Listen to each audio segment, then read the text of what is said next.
Kalau nggak salah Mbak Amel itu baru kesatuan. Nama lengkapnya siapa itu? Amelia Anggraini. Ya, Amelia.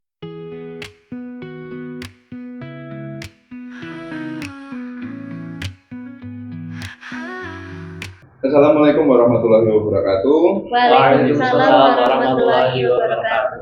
Jumpa lagi di channel PWI Banjarnegara, nama channelnya Gema Gagasan. Gema Gagasan.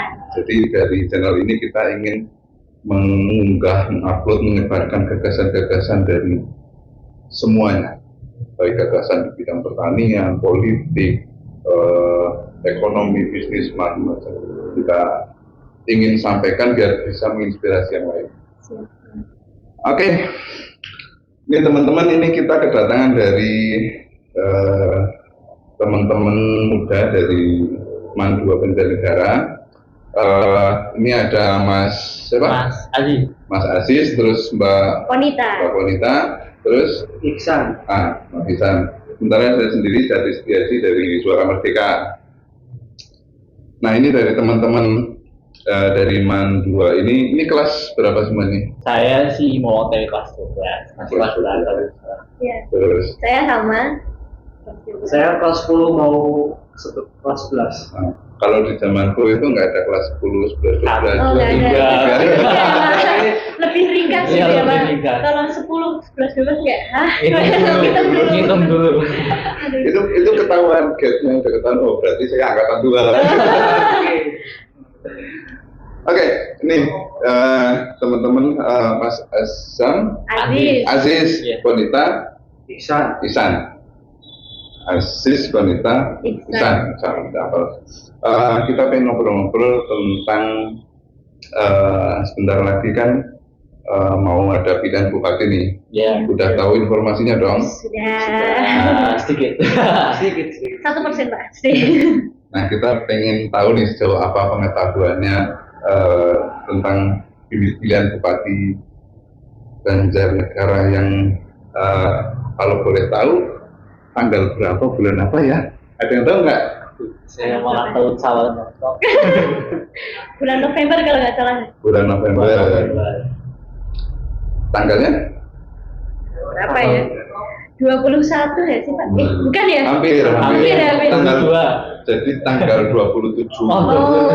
Kalau tidak ada perubahan, sementara ini tanggal 27 November itu pelaksanaan pilihan bupati Banjarnegara. Pilkada serentak, pilihan bupati serentak sih sebenarnya, cuma untuk di Banjarnegara salah satunya itu tanggal 27 November. Ini sekaligus untuk sharing informasi juga ya. Biar teman-teman yang lain juga tahu ya. Nah, ngomong-ngomong di Banjarnegara kan belum ada calon bupatinya karena masih bakal calon. Nah, ada selentingan-selentingan info nggak siapa yang sudah mendaftar jadi bakal calonnya? Ada yang tahu belum? Kalau saya sih tahunya cuma satu ya, mungkin karena udah lihat dari lama, udah ada di mana-mana lah. Itu kan kalau nggak salah Mbak Amel itu baru kesatuan. Nama lengkapnya siapa itu? Amelia Anggraini. Ya, Amelia Anggraini. Iya kan Pak? Bukan ya Pak? Amelia Desiana. Itu yang satu deh. Iya, Amelia Desiana. Iya, Laksmi Daryani. Kalau Amelia Anggraini itu DPR RI dari Nasdem. Iya, salah ya Pak. Amelia. Oke. Terus yang lain? Ya, saya tahunya itu juga sih Pak, karena sudah agak berseliweran di angkot-angkot. Iya, salah itu kan putri dari almarhum Pak Budi Sarwono. Mas Iksan? Saya bahkan belum tahu Pak, soalnya kan jauh ya, mana mungkin tahu, apa saja nggak ada. Ini dari mana? Penggelan Pak. Penggelan. Adanya mikro ya? Jarang malam mikro sekarang Pak. Oke, berarti ini bisa buat catatan ini buat para bakal calon Bupati Banjarnegara ini untuk yang generasi muda, Gen Z ini ya. Ini belum pada tersosialisasi ini. Baru satu itu pun nggak sengaja. Sampai ada yang nyasar ke orang lain gitu.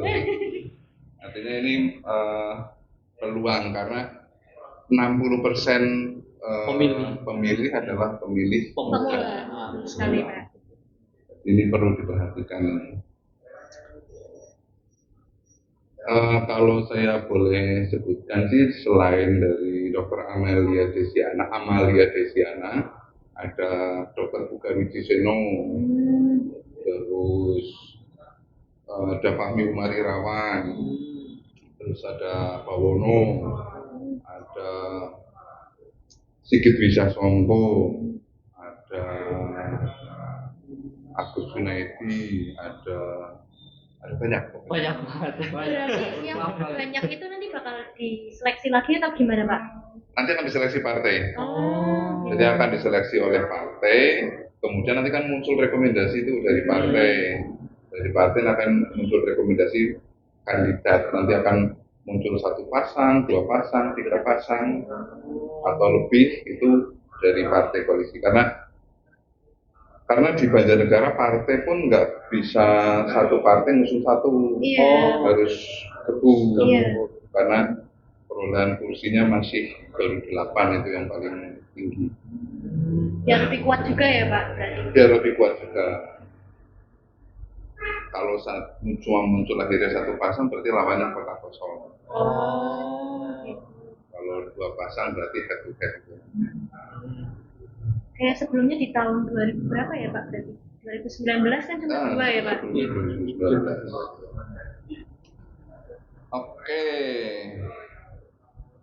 Nah, itu ngobrol-ngobrol itu oke lah. Untuk pengetahuan awal cukup lah. Jadi Cukup Pak. untuk pengetahuan awal oke lah, itu cukup.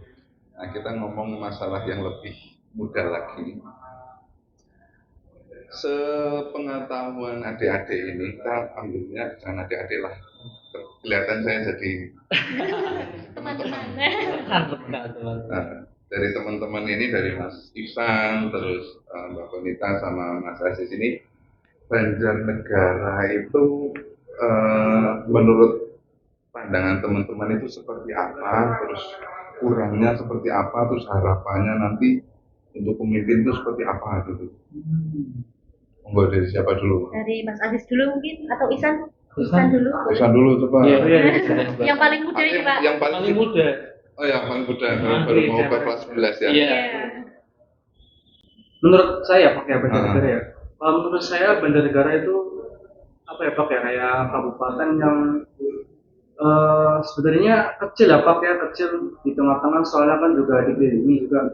Jadi kebanyakan orang tuh pada belum tahu Banjarnegara di mana Pak. Bahkan mereka nggak tahu, orang-orang yang bawah aja sana, Banjarnegara di mana, belum tahu. Dikiranya Banjar Patroman Pak, atau Banjarmasin gitu. Iya. Tapi kalau Dieng malah Iya, dia dibilangnya Wonosobo. Dia malah Wonosobo. Yang malah jadi. Iya. Oke, ada lagi atau lanjut Mbak Bonita? Lanjut dulu Pak ya. Dilempar ya ke sana ya. Biar mikir dulu Pak. Oke, berarti nanti lagi. Iya.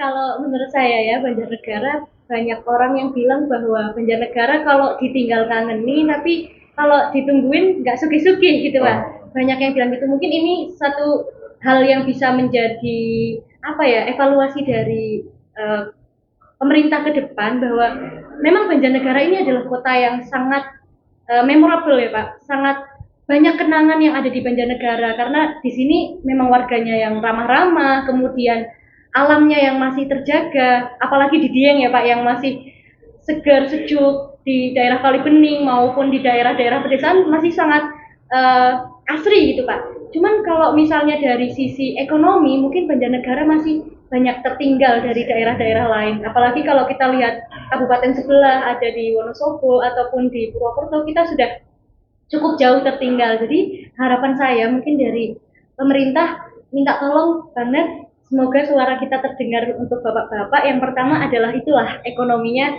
Semoga lebih banyak lapangan pekerjaan yang dibuka oleh bapak-bapak. Kemudian yang kedua, Bapak-bapak dan ibu-ibu dong. bapak-bapak dan ibu-ibu ya, terus paslonnya sama ibu ya. Iya itu. Terus yang kedua, untuk Banjarnegara dari sisi pendidikan saya lihat mungkin pendidikannya sudah mulai berkembang. Sekarang ada SMA favorit, ada Mandua juga sebagai sekolah favorit, dan saya membawa Mandua juga ya. Ya, madrasahnya para juara di situ sudah mulai berkembang, cuman masih menjadi catatan karena pemerintah daerah masih belum terlalu memperhatikan dari sisi pendidikan. Mungkin di era Pak Wincin banyak diperhatikan dari sisi pembangunan. Jadi harapannya saya ke depan untuk bupati selanjutnya tolong pendidikan lebih lebih diperhatikan, karena mau tidak mau selanjutnya generasi kita yang akan meneruskan, Pak. Maka kita harus dibentuk dari sisi pendidikan dulu. Yang pertama adalah pendidikan, setelah itu baru pembangunan ataupun ekonomi. Jadi harapan saya ke depan pendidikan. Tolong sebelum melakukan hal-hal yang di luar itu, pendidikan diperhatikan juga, Pak. Mungkin itu sih. Oke.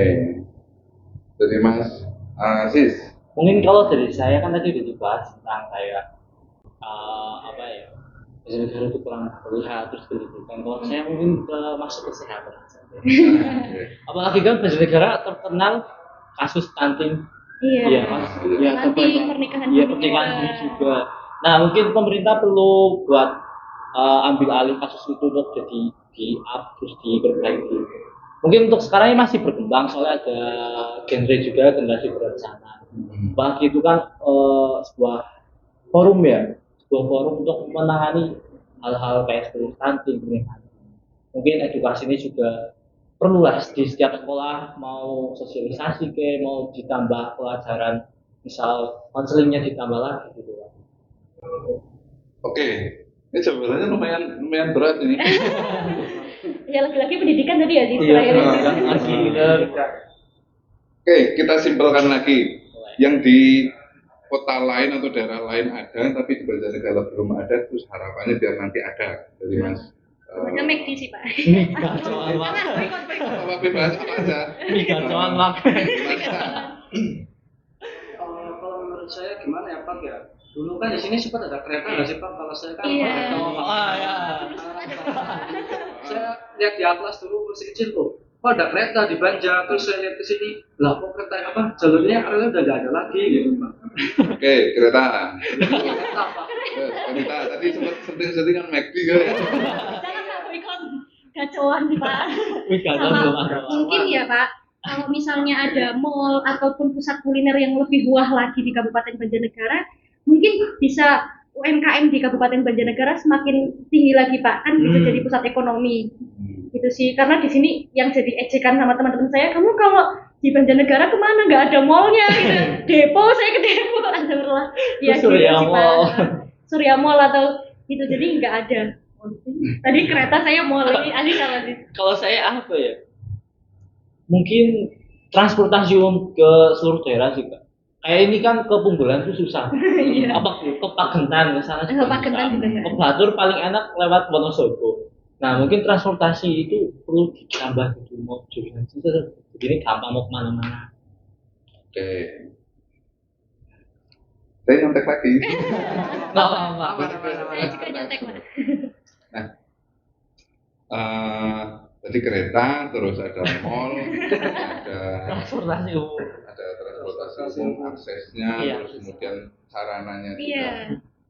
Nah, kalau mall, ngomong-ngomong, jangan kan dulu ke mall, pusat UMKM yang mungkin bisa menjadi rujukan kalau misalnya wisatawan ke Dieng mau mampirnya kemana pun, kalau di Banjarnegara mungkin masih susah banget Pak. Mau diampirkan kemana gitu. Betul.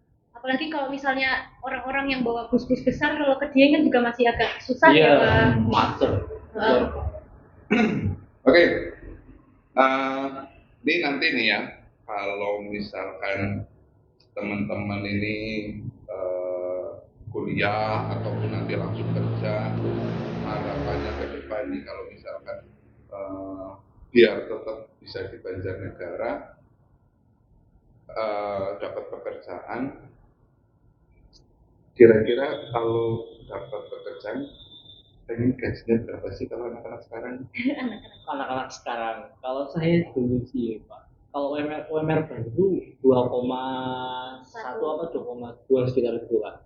Paling untuk biaya hidup di sini, kayak misal kayak saya taruh jadi pelajar mahasiswa, apalagi kan tentunya udah jadi mahasiswa pengen biaya hidup sendiri lah, nggak bergantung sama orang tua gitu kan. Mungkin kalau di kisaran itu kalau buat misal mau ngekos, mau makan, mau jajan, mau bensin ya sekitar 4 cukup deh. 4. Kalau di Banjar. Di Banjar. Kalau di Banjar Ya. mungkin 4, 5 juga. Oke, Berita? Kalau di Banjar mungkin karena makanannya juga nggak terlalu mahal ya Pak dibandingkan daerah lain, mungkin 4 juga cukup sih, 5 cukup kalau itu udah sama kos-kosan, udah sama listrik, air, cukuplah 5 kalau di Banjar. Kalau Isan? 4 sih Pak ya, soalnya di Banjar kan masih murah-murah ya Pak ya di sini. Iya. Rata-rata 4 gitu. Ngikut imam. Itu buat gambaran aja nanti biar para bos-bos investor yang mau masuk Banjar Iya. ini kalau pengen magnet pertamanya kan UMK-nya masih kecil, Iya, jadi kan bisa menyerap banyak tenaga tuh. Tapi kalau untuk tenaga profesional fresh graduate, kira-kira ya mungkin angkanya segitu. Iya, UMR-nya emang masih rendah banget ya Pak di Banjar ya Pak sekarang. Kayaknya masih salah Harganya salah satu yang terendah. terendah di Jawa Tengah kalau nggak salah. Kalau nggak salah. Emang Emang bener. bener. Oke. Nah, tadi kan bicara harapannya yang belum ada di Banjarnegara dan harapannya nanti ada di Banjarnegara. Nah, kalau sekarang saya balik, teman-teman lihat potensi apa yang ada di daerah teman-teman atau di Banjarnegara keseluruhannya, potensi apa yang bisa ditawarkan keluar. Harus adil dong, tadi ada minta sesuatu, harus ada yang kita tawarkan dong. Betul, betul, Pak. Potensi apa nih yang bisa ditawarkan ke luar dari Banjarnegara sendiri? Kalau menurut saya sih paling banyak di sektor wisata, Pak. Di Banjar itu banyak curug. Apalagi kayak misal curug Sikopol, terus curug itu tuh banyak. Tapi kayak beberapa dari curug itu nggak terawat gitu. Hype-nya itu cuma awal-awal, terakhir udah masuk ke pertengahan, ke akhir malah jadi nggak terawat. Gitu. Oke, terus dari Berita. Dari Isan dulu mungkin Pak, daerah Punggelan. Oh iya, Punggelan. Saya kurang dekat ya Pak. Mungkin sama ya Pak kayak Mas Aziz. Kalau di tempat saya sendiri itu sebenarnya Punggelan apa ya Pak? Kayak bisa dibilang emang warganya paling banyak di sini ya di Banjar ya. Iya. Tapi kan karena di sana Pak wilayahnya kan luas banget ya Pak ya. Paling luas.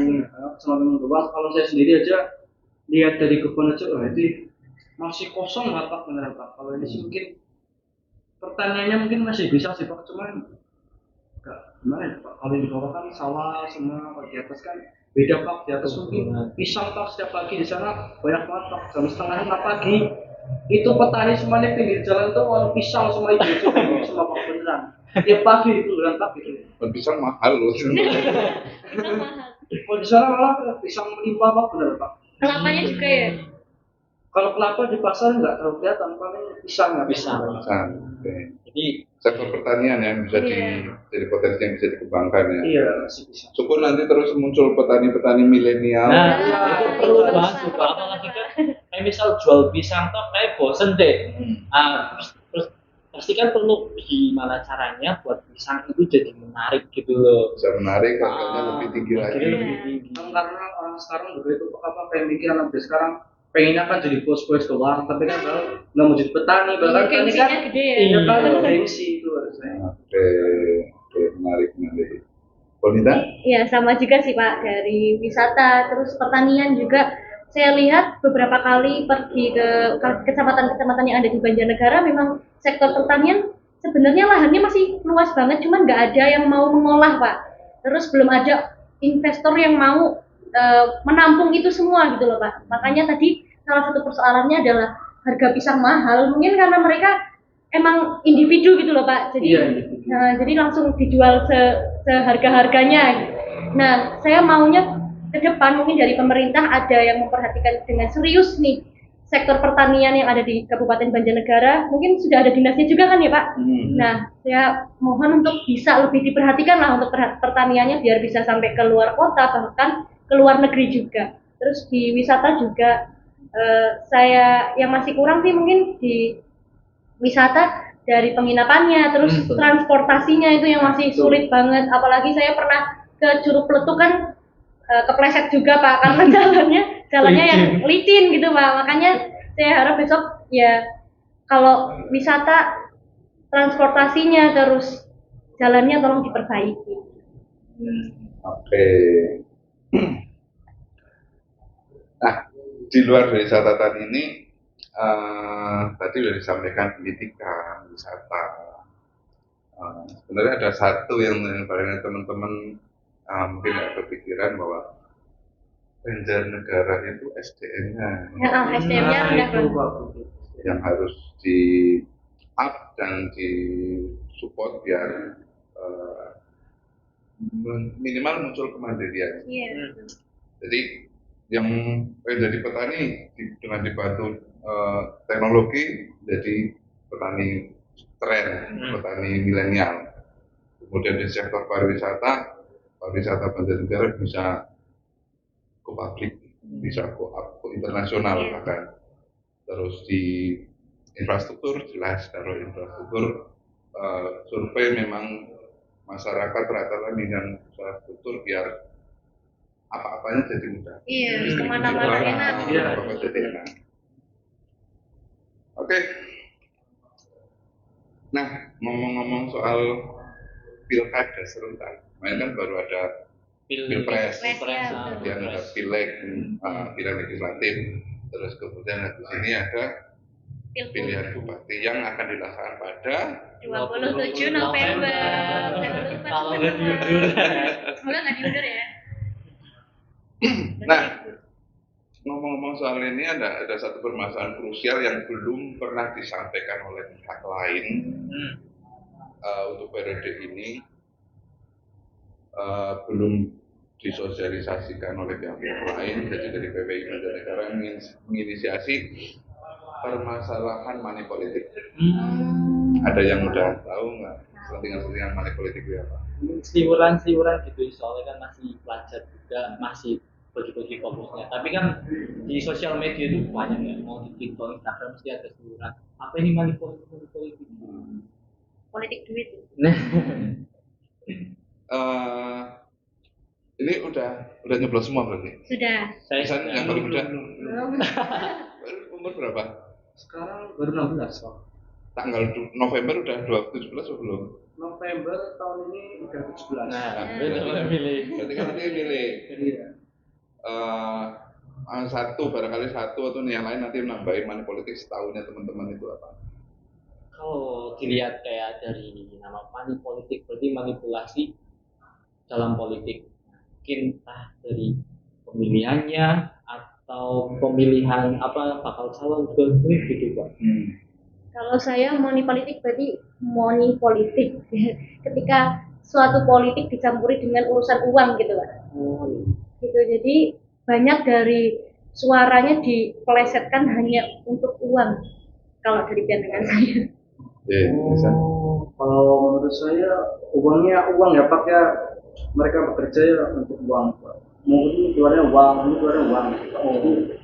semuanya untuk uang itu Pak lah. Jadi kayak pay to win. Iya, pay to win. Oke, ya berarti dua ini yang kemarin udah nyoblos. Iya. Kemarin pas nyoblos ada yang ngasih uang apa enggak?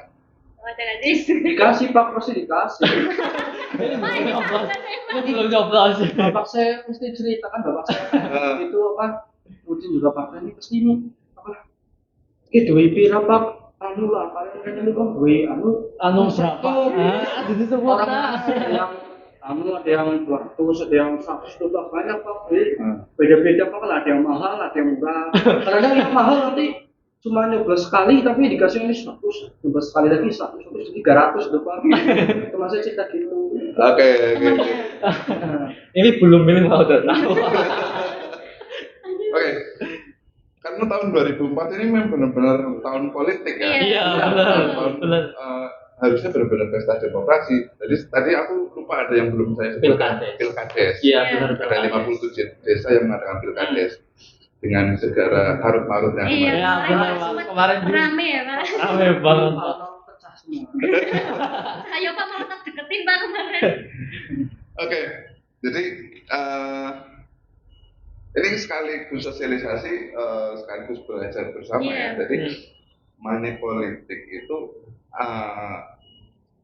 pokoknya ibarat simpelnya, saya mau nyalon nih, nyalon RT lah. Iya.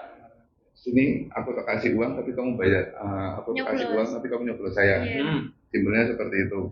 Nanti rekan saya nyalon juga ada yang nimpalin nambah lebih lagi, terus kita apa namanya bagi-bagi lagi ya seperti itu, pokoknya bagi-bagi uang untuk biar ada beban moral untuk milih saya misalnya itu. Rasa orang penak gitu ya Pak. Itu gambaran simpel money politik. Nah, ada perbedaan antara money politik dan cost politik. Ini perlu saya sampaikan sama teman-teman. Kalau money politik kan yang seperti tadi itu. Kalau cost politik itu wajib ada. Cost politik itu misalkan misalnya saya nyalon RT, ada punya tim. Ya, punya tim sukses, terus dia merayu yang lain biar milih saya, terus kemudian dia bikinkan banner dan sebagainya. Itu kan ada operasionalnya. Iya. Nah, itu maksudnya cost politik. Biaya-biaya yang dikeluarkan untuk proses demokrasi. Iya. Nah, itu sah. Ibaratnya halal. Iya, itu halal. Nah, kalau yang bagi-bagi uang serangan, istilahnya Serangan pajak. bagi uang itu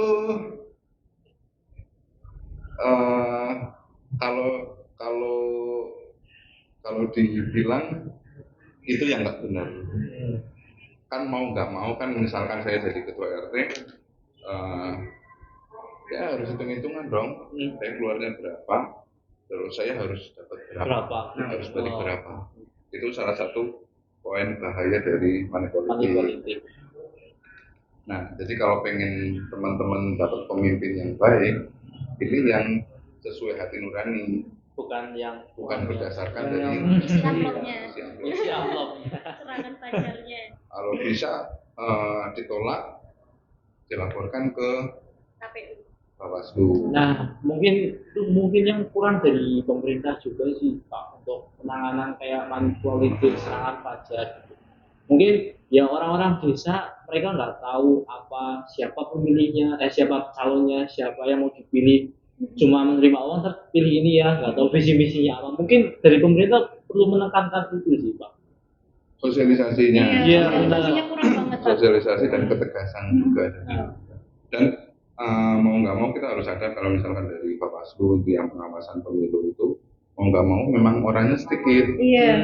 Jadi kalau mencakup seluruh Banjarnegara agak susah ya Pak. Susah. Jadi partisipasi dari masyarakat itu penting. Jadi misalkan ada kasak-kusuk nih, sekarang kan zamannya udah sosmed, HP semua ada kamera, rekam aja. Gitu. Gue viralin. Tapi kayaknya kebanyakan kayak pemilih pemula itu masih takut gitu loh Pak. Takut mau melaporkan, takut mau bilang enggak gitu. Misalnya mau bilang takut tapi ntar malah lain juga nggak tahu gitu kan. Benar. Nah, kalau untuk seperti itu memang nanti agak riskan ya, mungkin nanti ada yang macam-macam dan sebagainya. Tapi kalau itu tidak dilakukan, demokrasi di Indonesia bakal semakin parah. Iya, soalnya yang saya perhatikan ya Pak, money politik udah kayak jadi suatu hal yang kayak tradisi. Iya, Padahal sama ya, kayak suatu hal yang wajar tapi nggak dibenarkan. Nah, makanya itu aku ngajak dari teman-teman di sini maupun juga yang di rumah sana nanti untuk bareng-bareng stop money politik. Stop. Jadi nggak usah lah kita langsung protes di depan mereka, nggak apa-apa. Kita diam-diam aja, tapi kalau kita rekamannya nanti diunggah misalkan pakai anonim aja. Itu kan udah biasa gitu. Pakai suara yang kayak itu pedagang cilok itu. Pedagang kosong orang. Gitu. Jadi nanti itu di belakangan masih ada polos tuh.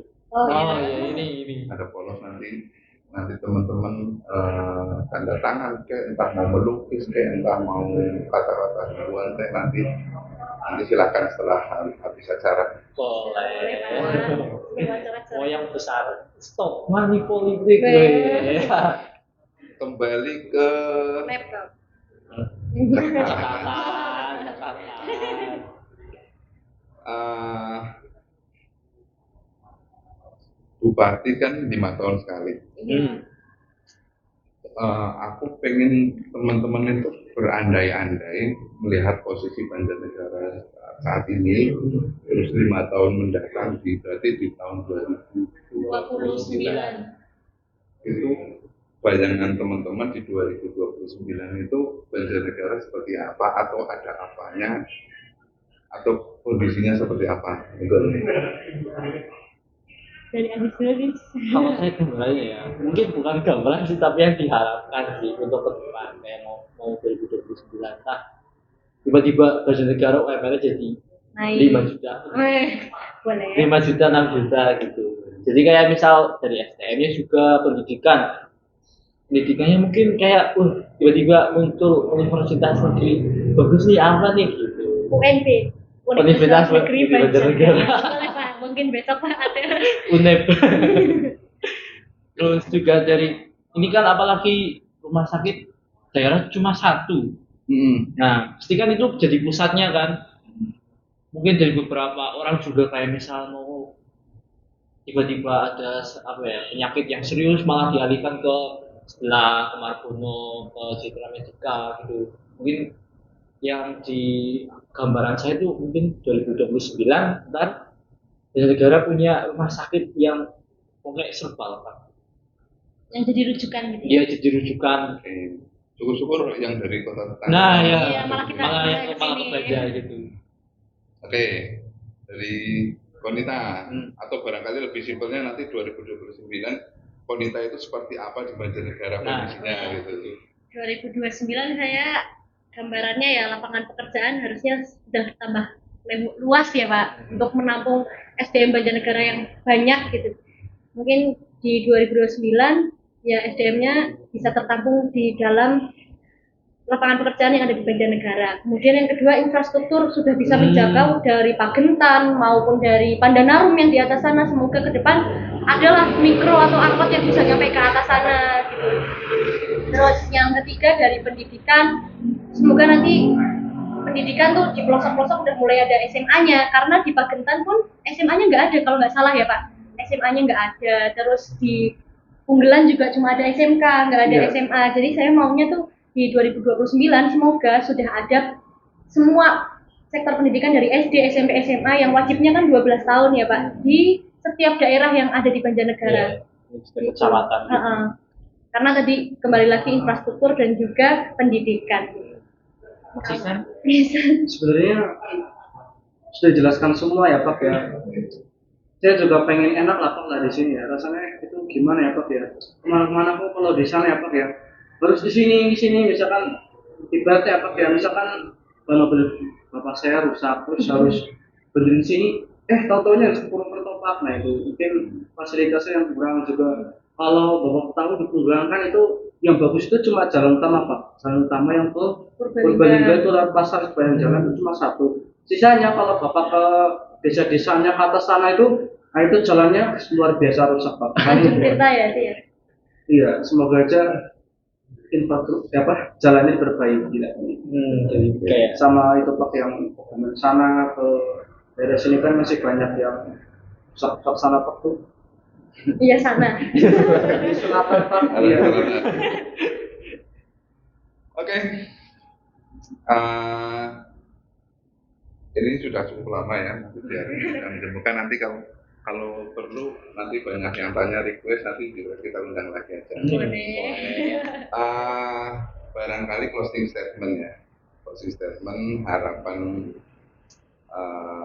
dari teman-teman bisa diwakili atau yang lain lengkapi atau masing-masing closing statement nggak apa-apa terkait harapannya. Ini nggak pada diminumin sih. Ya, tadi Pak. Harapannya untuk para calon pemimpin, harapannya untuk para calon pemimpin nanti bisa membawa Banjarnegara menjadi seperti apa, terus kemudian nanti diakhiri dengan ajakan untuk stop money politik. boleh. Mungkin masing-masing aja. Masing-masing aja, ya.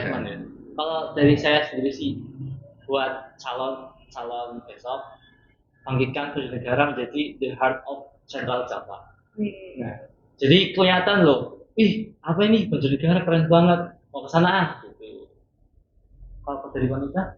Kalau dari aku, ya semoga ini terdengar kepada para pemimpin ya Pak, sebagai generasi muda yang belum terlalu banyak didengar suaranya, ke depan tolong untuk menjadi pemimpin yang amanah bagi kita semua, warga Banjarnegara, kemudian tolong juga libatkan kami sebagai generasi muda dalam demokrasi, kemudian dalam pengambilan keputusan apapun yang ada di Kabupaten Banjarnegara. Karena saat ini saya lihat generasi muda belum banyak berkiprah di Kabupaten Banjarnegara. Karena ke depan kita akan menghadapi bonus demografi yang akan kita semua yang pegang Banjarnegara ini. Jadi kalau misalnya nggak dari muda kita terlatih untuk memegang Banjarnegara, lalu siapa lagi yang akan memegang Banjarnegara? Jadi tolong untuk para pemimpin kami yang terhormat Bapak Ibu untuk bisa amanah dan libatkan kami dalam setiap keputusan yang ada di Kabupaten Banjarnegara. Dan untuk demokrasi kedepannya, tolong jangan kotori demokrasi dengan adanya money politik. Begitu. Dari Ihsan.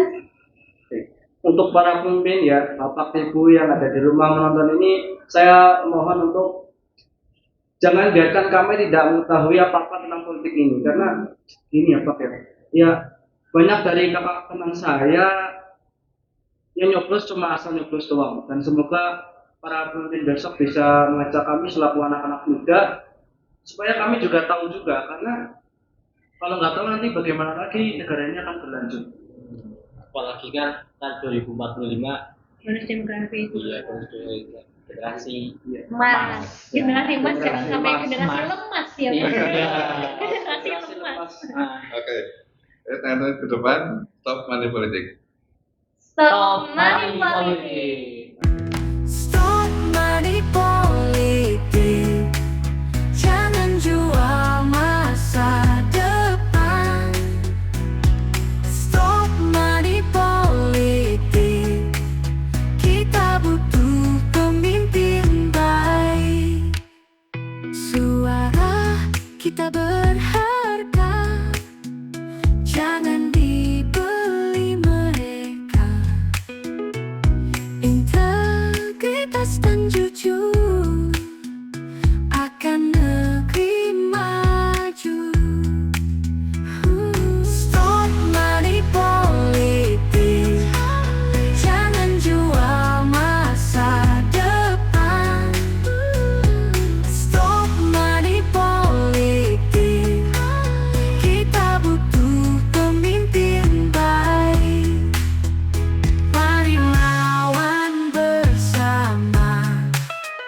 Jaga demokrasi kita. Pilih dengan hati, bukan amplop di kantong.